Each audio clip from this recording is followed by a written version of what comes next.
मजीद अच्छी वीडियोस के लिए हमारे चैनल को सब्सक्राइब कीजिए। नबी करीम सल्लल्लाहु अलैहि वसल्लम का नाम मुबारक मोहम्मद यूरोपीय ममालिक में भी मकबूल। बरतानिया में नए पैदा होने वाले बच्चों के नामों में मोहम्मद मकबूल तरीन नाम बन गया।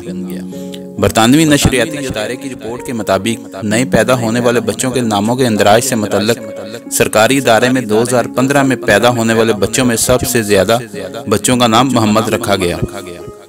ताहम इनकी इंग्लिश में स्पेलिंग यानी हिजी मुख्तलिफ और इन तमाम हैचे वाले नामों को इकट्ठा किया जाए तो मोहम्मद सबसे ज्यादा मकबूल नाम है।